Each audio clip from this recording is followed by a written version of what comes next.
right, next up, we've got Owen Williams from Fairfax County Park Authority. And Owen will be discussing urban burning in Northern Virginia. The ultimate wooey. Hey, good morning, everyone. Owen Williams here. I'm just going to share my screen to show you my presentation. Is that coming through? Yeah, we got it. Yeah, just hit the presentation button and you'll be good. I'm sorry, hit what? You're good. Yeah. Oh, okay, cool. All right, great. Well, thanks so much for having me. And I would like to say thanks to the Virginia Prescribed Fire Council for putting this whole event on. I think it's been really great so far. My name is Owen Williams. I'm an ecologist with Fairfax County Park Authority up here in Fairfax. And I manage our prescribed burn program and also our ecosystem restoration program. And so, yeah, I'm going to talk today about what it's like to burn up here where we're in a pretty urban environment. I just wanted to start off by giving you a little bit of context about how urbanized we actually are. I kind of pulled Augusta County out of my hat to just have something to compare it to. And you can see here the land area of Fairfax County is less than half of Augusta County. And our population is more than 90% higher. So our population density is correspondingly much higher. And then here's a couple of photos I pulled off of Google Maps, Fairfax on the left and Augusta County on the right. And you can see all the development of Fairfax. So in terms of being in the wildland urban interface, we're more on the U side of the scale than the W side of the scale. Here's a map of our parks as they're distributed through the county. As you can see, they're widely scattered and fragmented. We have a few linear stream valley parks, and we have a few sort of larger parks that are in bigger concentrations. And then we have many small parks that are just in neighborhoods that are tucked away. A lot of our parks are athletic fields and gyms and playgrounds and things like that for pretty densely urbanized population. Total of about 24,000 acres, 17,000 of which are considered natural area or generally undeveloped. That's about 70%. Our largest contiguous park is 1,500 acres. So in some ways, this may be a lot smaller than the lands that are being managed by some of the other agencies in Virginia or even the federal agencies. So just to give you an idea of what our park system is like. Here's a map of locations where we've done burns in the county over the past, 12 years or so. You can see there, the red dots on the map there show those locations, and they're kind of concentrated in some of our larger parks and often a little bit to the outside of the county, but we do range across the entire county. And I'm hoping to put more red dots on that map as time goes on. Excuse me. So we burn about 10 or so times a year. Around 100 acres each season. And our goals are entirely driven by natural resource considerations. We burn for the benefit of wildlife, for our plant communities, and for any rare resources that we might find that need fire as part of their life cycle. A major thing for us is grassland maintenance. We also use it for ecosystem restoration. Often we're removing invasive vegetation that's come to dominate a particular natural area, and we may do a big mechanical treatment on it and then use fire to kind of clean it off and prepare it for planting afterwards. And then we do some general forest management, usually for dry forests, oak and hickory type communities. And so we use fire in that as well. Our burn program is run by our natural resources branch, which I'm a part. And we have about 8 ecologist staff. And our job is to implement the natural resource management plans for the parks. We like to try to include language in these natural resource management plans that specifically talks about using fire as a management tool so that we can refer back to those plans in case questions are asked about why we're doing it. And it helps lend some legitimacy to what we're doing. In terms of personnel that do actually participate in our burns and work with the burn program, we have one fire program manager sort of equivalent, and that's myself. We have about 3 people that have some experience as Virginia certified prescribed burn managers. And then we've got 4 or so people who have been at one point qualified as firefighter type 2s. We used to have someone who was a single resource who kind of got our program started in earnest, but that person has left the agency, and as more staff leave the agency, we kind of lose people with these qualifications. I'll talk a little bit more about this later when I talk about some of our challenges, but advancing qualifications is one of our one thing that we're struggling with. The Park Authority has a large amount of staff who do all kinds of different things, from the folks that maintain the athletic fields to the seasonal lifeguards in the pools. So there's a lot of staff that we can potentially recruit from. And when we send out a request for people to help us on a burn, sometimes we're pulling in people who, their normal job activities didn't really have anything to do with natural resources. But we can recruit these people, and if we can get them to come back to burns, we can build up some experience. So we've got people who show up to burns with no experience whatsoever, and make sure that they learn something and that they're closely supervised. And then we've got people who have been coming for years and in fact retire and then keep on coming. And then we've got folks like myself that are sort of integrally involved in running the burn program. Here's an example of a fire permit that we get from the Fairfax County Fire and Rescue Department. We work with them to get these permits to make sure that they've seen the site and they've considered any concerns, and decided that they think it's safe to do and that we're doing it the right way and that we're not breaking any county rules or laws. We like having this because it's an added layer of legitimacy and risk reduction.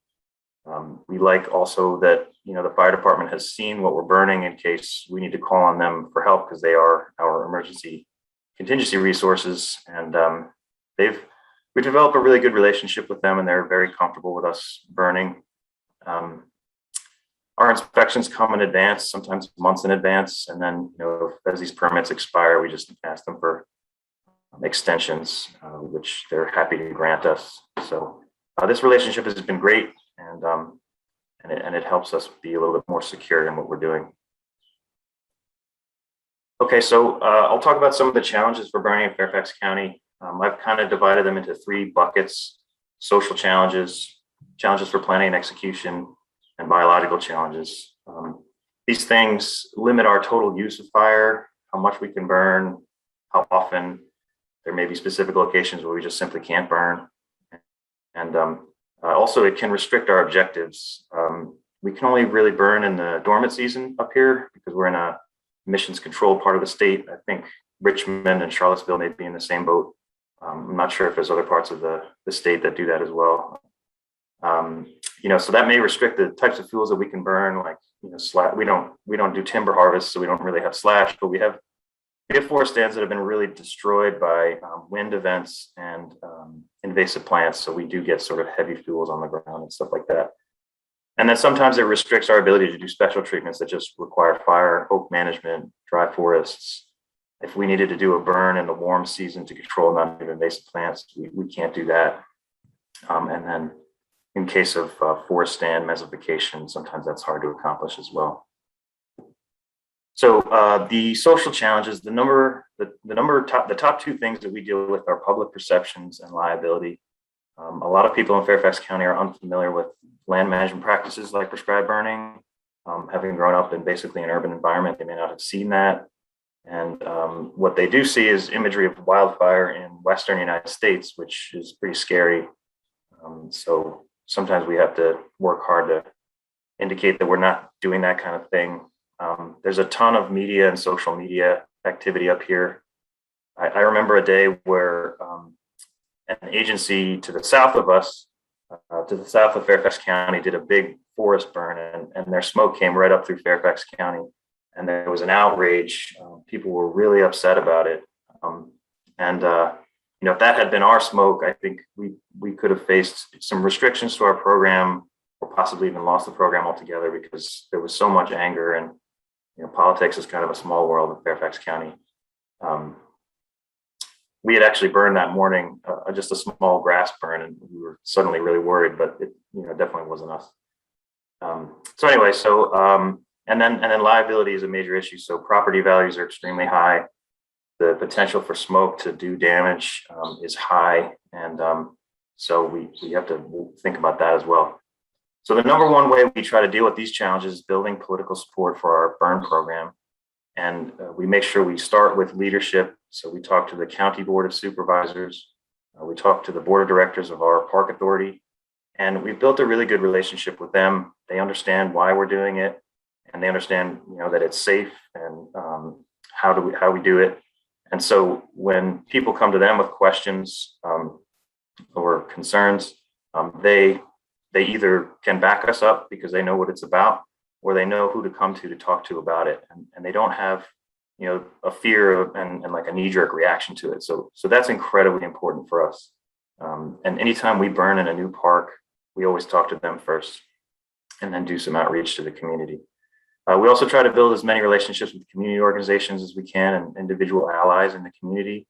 There's friends of groups in the parks, there's HOAs that we talk to. There's a volunteer hunting program. We have botanists and birders that we all talk to and develop ally relationships with them. And then there's just individual community leaders who kind of are in touch with the community and talk to people for us. We try to avoid big public meetings. We don't really do that, but we'll hold a public meeting with a specific group if we think that if we kind of understand what their attitude is coming into the meeting. Usually, they're kind of okay with it, but they're just curious and they want to know more about what's going on, or they're happy about it and they just want to find out what the deal is. But we don't want to go in blind to a meeting like that, because I do know of examples where towns have held a public meeting to announce that they're going to do a public burn or a prescribed burn. And it snowballed out of control, and they ended up passing a law that's prohibited prescribed burning in the town. So we try to avoid that situation if we can. Another major strategy for us is education and outreach. We've developed a lot of materials that we can share with the public, letters that go out to neighbors, question and answer fact sheets, brochures. We produce some videos with the local cable channel, and we've got a web page that talks about it. We also try to work it into park master plans. The master plans sort of explain and govern the use of a particular park, and that goes through a public comment period, and it's vetted by the public. So if we can include language in there, we can then go back to that and say, we talked about this, we passed it through a public process, and that again supports the work that we're doing in case people have questions or concerns. And then from an operational point of view, we take a conservative approach to doing these burns. We burn units that are simple, that are small, and we burn them slowly, literally like our ignition is slow. And then we make sure we have a lot of resources on hand while we're doing it to, potentially prevent anything from happening, like slop over or spot fires. And then if something does happen, we have plenty of hands available to try to respond to it. Excuse me. Here's a screenshot from our webpage where we have this sort of 1.5-minute video explaining why we do prescribed burns, what they're good for, how they work, and where you might be able to see some effects of those burns in which parks. And then on the right is a brochure that we developed to talk about the burn program and our ecosystem restoration program. Okay, so some of the challenge with planning and execution in Fairfax County, I would say, in my mind, the number one thing for us is just the density and abundance of homes. There's major safety concerns, liability. We have to get permissions from homes within 1,000 feet, and just general perceptions. It's pretty visible, and tons of people drive by and call the fire department when we burn, and so that's important. Smoke sensitive areas are also a huge concern. We have tons of schools and hospitals and airports and bridges and highways that we have to think about. So again, safety, liability, and perceptions is important. Excuse me. Another challenge is, I mentioned this earlier, personnel. We don't have too many opportunities to advance our qualifications, and we need to make sure that we have qualified, experienced people who can, run this burn program for us. So again, concerns about safety, effectiveness, and continuity of our program. And then, of course, we have a public presence in our parks. So folks that are spending time in the park while we're burning, we need to make sure that those people are safe.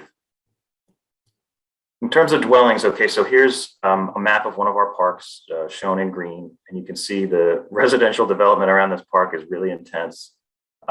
The orange shape in the middle of that park is a 1-acre forest restoration site that I was considering using fire as a part of the treatment. And that orange line around it is the 1,000-foot buffer inside of which we would need to get permission from any homeowners. And so those blue highlighted dots are those homes. That's 72 households that we would need to go talk to.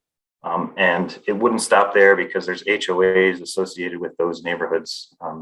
So it could potentially be a ton of people and a really big time investment. So in this case, I kind of decided, you know what, I don't think we have enough time to invest in getting all those permissions. So we had to end up changing what our objectives were for the burn unit. So as I mentioned earlier, this is sort of restricting some of our objectives with managing and using fire. When we do decide to go after permissions from neighbors, here's an example of a letter that we send out. It explains why we're doing it, where we're doing it, and a little bit of education about how fire ecology works, with contact information to get in touch with us.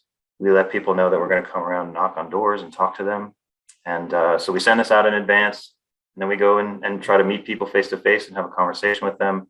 We keep the conversation really friendly, really casual. We're not coming as like sort of this government agency and we're doing this burn and whether you like it or not. But we try to keep it really neighborly. And we've had a really positive response from people. They really appreciate, they've expressed their gratitude that we come and speak to them directly. And then they're also happy that, we're doing something that's good for the environment. So positive responses, it's been really good.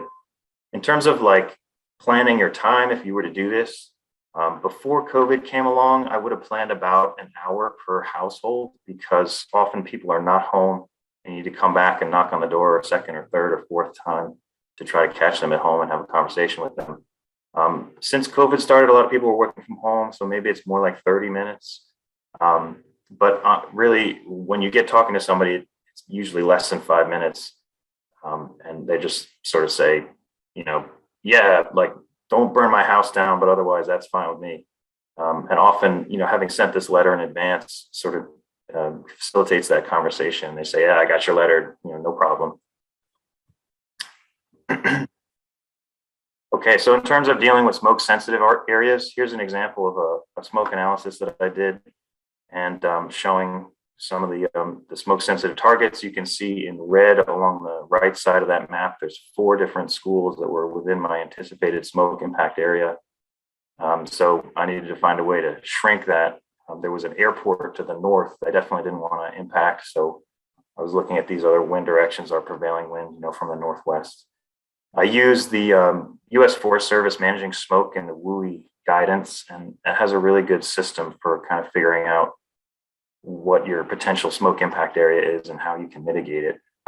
And then we write up a narrative about the analysis and include a map. We also do a risk analysis. There's a great worksheet from the Nature Conservancy that we like to use, and that discusses difficulty of containment, what you're doing with your smoke, any other logistical challenges, all kinds of things, and it's really helpful. Okay, so some challenge with personnel. The main thing again is lack of advancement opportunities for our qualifications. We don't really have a way to deal with this right now. We don't have a sponsoring agency that can help us advance qualifications using NWCG standards. And our park authority doesn't have a mission to respond to wildfires, so we can't, we can't use position task books to check those boxes and get people advancing. So the things that we do use are trainings. We try to get people to the fire academies as much as we can, and we take advantage of the Department of Forestry's certified prescribed burn manager training. We also, as I mentioned, we try to recruit people from our own agency just to build up experience, because that experience can be equivalent to training sometimes. During operations, we use large holding crews. So in the absence of really experienced people that can get a lot done, we use larger holding crews to make sure we just have a lot of hands on available to help.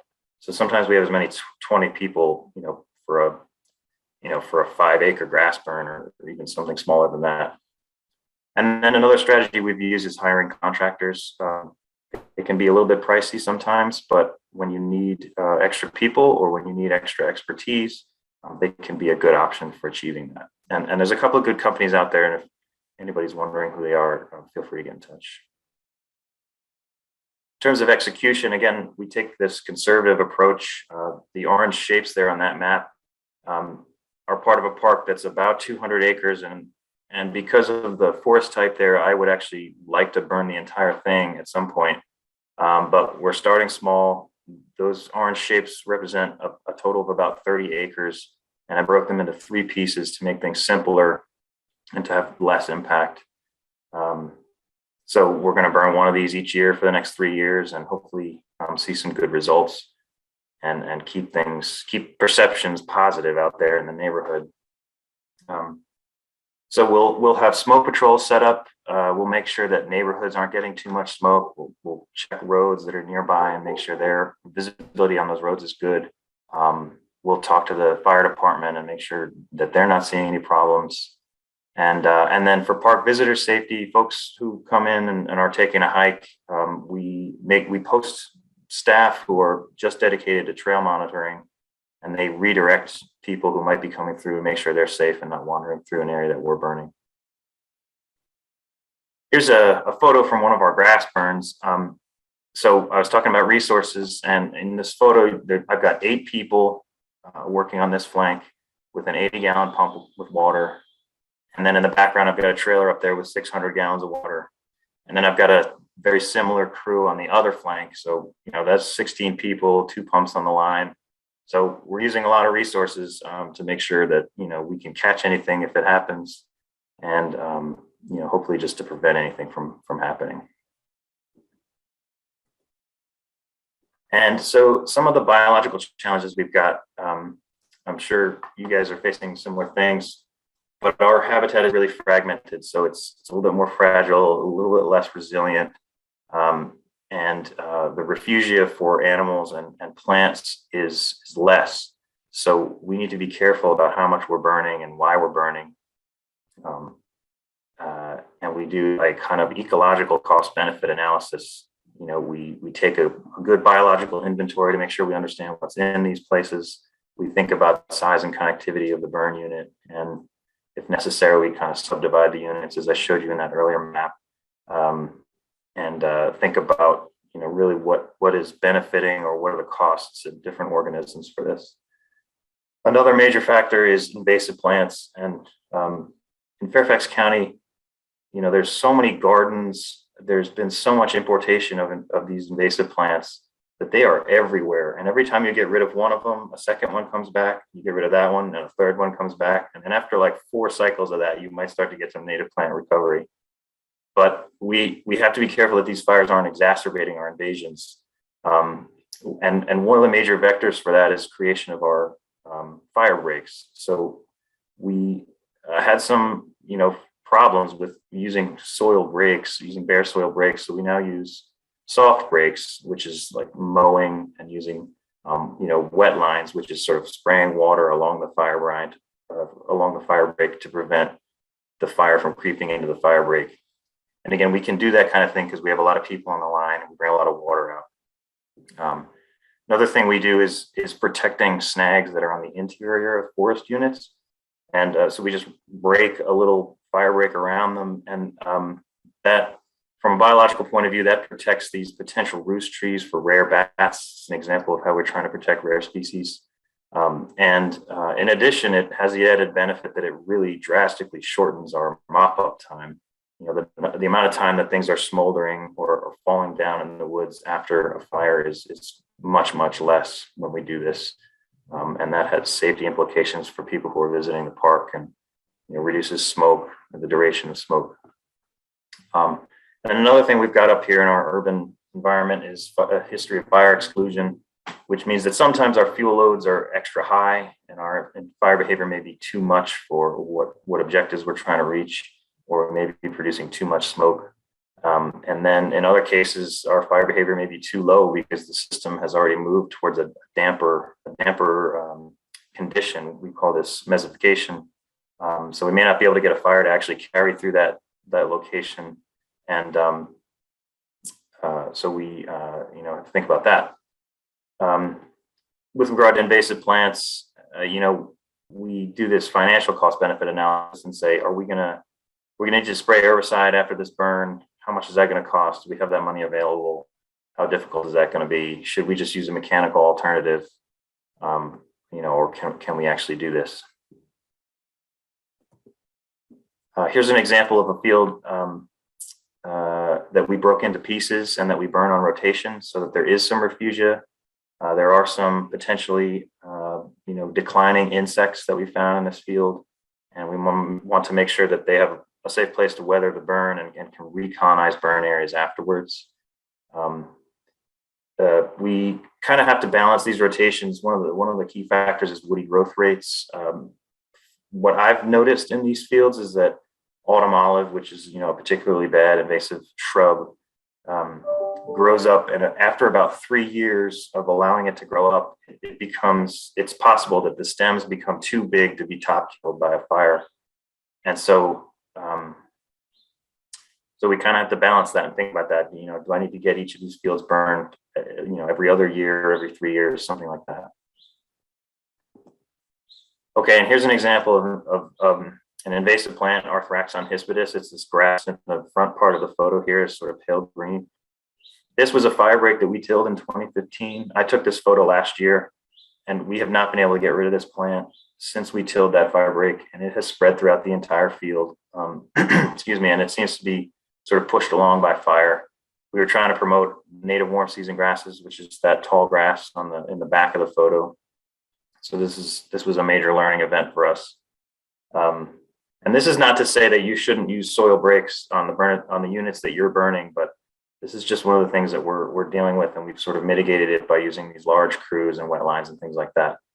But other plants that I've noticed have been exacerbated by our burns is Lespedeza and stilt grass. So these would be great to manage with a warm season fire, but we can't do that because we're in that emissions control part of the state. Here's an example of a fire break that we use in that field. This is something like 30 feet wide, mowed down to 2 inches. And then we mow this strip just inside the unit that's about 12 inches high of the grass that we're trying to burn. And the reason for that is it keeps flame heights lower right at the line, which makes things easier for the holding crews and reduces, embers shooting across the fire break. And then we'll put a wet line on the ground in that short grass as we're burning, and they kind of go ahead of our drip torch, and that helps keep it from creeping into the fire break, and again makes things easier for our holding crews. So we're not tilling and disking, and that helps us reduce invasive plant invasions. So that's about all I've got. Thank you so much for listening, and thank you to the Virginia Prescribed Fire Council for having me. And thanks to the other presenters. I've found it really interesting so far, and looking forward to hearing more. Feel free to get in touch with me, email me if you've got any questions or if I can help with any of the stuff that we're talking about. And have a great week. Thanks a lot, Owen. That was a great presentation. We've got plenty of time for questions if anybody has any. Yeah, this is Fred. I can't find my little hand raise or do flippy, but I'd like to start it off while people are thinking about it, if it's okay, Jason. Yeah. Oh, and thanks so much for your insight. And I hope that what folks, a major takeaway that folks got from your presentation was that, it can be done, but it takes a lot of work. If you compared your prep time and all the work you did before versus how long it took to do a couple acre grass burn, it's going to be, huge, but it can be done. I think you put forth a good template of bringing all the partners together before and learning, what Kelly talked about yesterday from the PIO side of things. Build those relationships early on and have those partnerships. And even though they may not be actively involved in the burning event, but they're still very important partners. And, like I said, I do commend you for the work you're doing with the county and trying to put some fire on the ground and using it. And, it doesn't always go right. Your last little thing about the invasives and stuff like that, but you said it's a learning curve. So again, thanks for the work you're doing, and thanks for putting forth a good template of showing how, if there's a will, there's a way, and accomplish that work. So thanks for the presentation, Owen. Thanks. Yeah. Owen, Celia asked, how do you work with air quality ordinances? Is that a challenge? I guess the main one for us is that time of year restriction. And essentially we just we can only burn between October 1st and April 30th. So in that way, that is kind of a challenge. We can only burn during those times. And if there were objectives we wanted to reach during the growing season, we can't really address those. Although the growing season is kind of extending further into the fall and earlier into the spring. So, you may get some part of those, impacts if you need them. But otherwise, we try to make sure to use backing fire to reduce smoke, and generally, and making sure we're burning on days with really good lift. So generally, it hasn't been a problem. I think Sam has his hand raised, Linz. Hey, Owen, thanks a lot for the presentation. Curious about the responses you get from park visitors, on the day of burn or immediately after, or just how that trends over time. I'm sure a lot of your parks get visited by, neighbors or local folks on the regular. And if you've seen any changes over time in attitudes, towards this activity. You know what I'm saying? Yeah, absolutely. I would say over time, so I've been doing work with the burn program since 2012, and I've been managing burns since 2014. And I would say over time, that more people are aware of prescribed burning and more people are aware of its benefits. So they're, kind of happy to hear about it. And yeah, I really remember not having too many conversations with people early on, but lately it's a lot of conversations. And when I send out letters to neighbors, they often email me and they're like, "Oh, I just got a couple of questions, what's going to happen to my box turtles or whatever." And so I think generally, yeah, it's become more positive and just people more aware.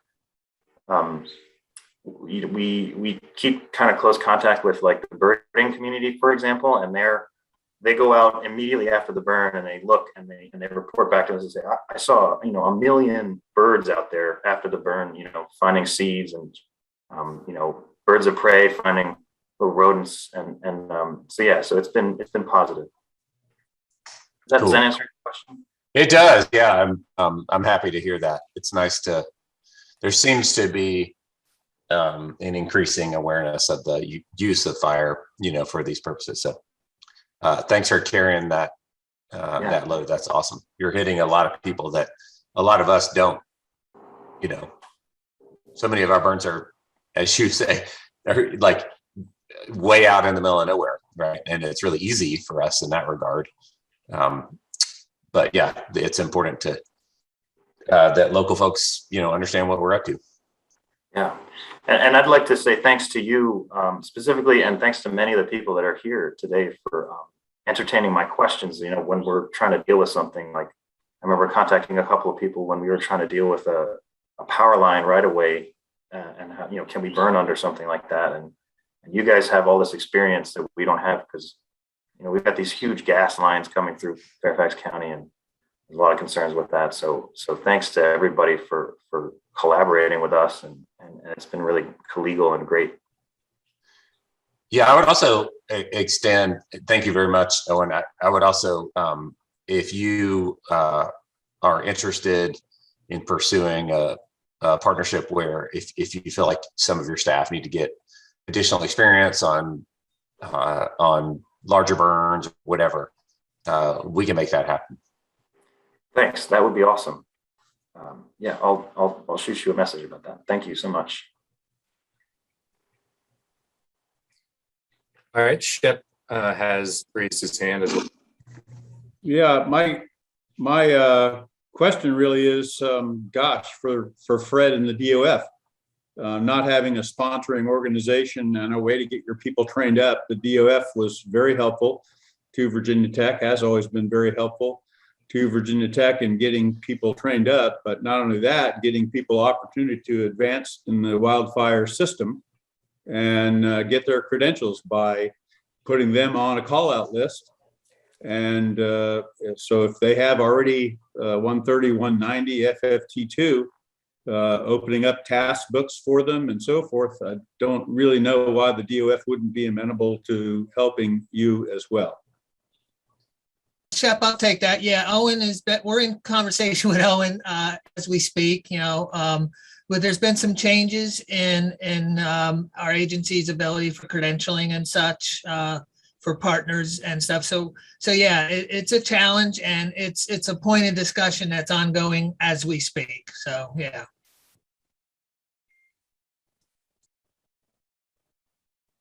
I'm encouraged that you've had a positive response from community, because we have a similar situation at Lake Shenandoah where we have lots of pretty large homes around our very small burn unit. And I thought they would have a problem with the fire and the smoke, but they actually hate the habitat that we created so much that they like it when we burn it down, and they like that clean slate look because they miss the mowed grass.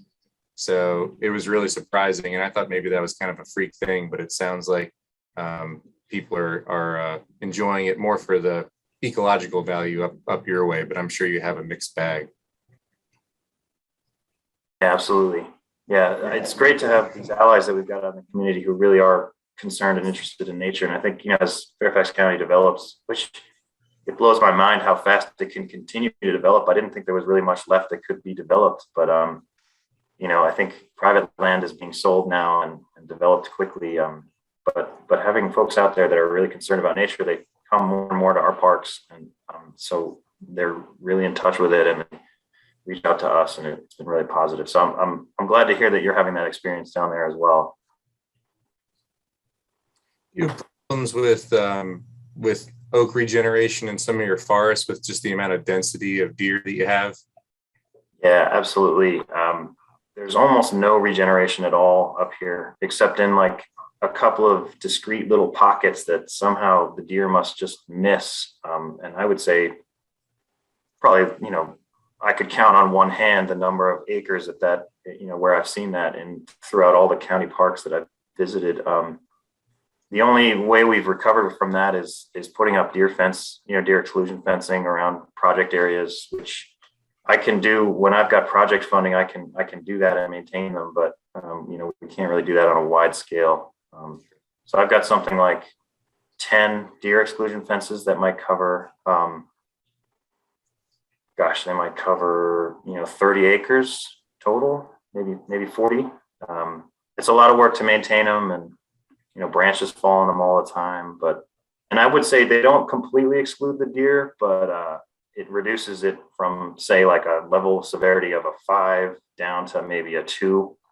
So it helps a lot. And I've seen shoots on trees that are, twice as big as anything in just a year or two. Happy to share.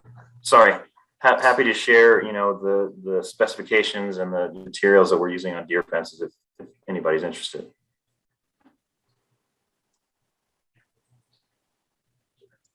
Go ahead, Fred. Yeah. Owen, I tried to capture your screen capture your letter that you put together.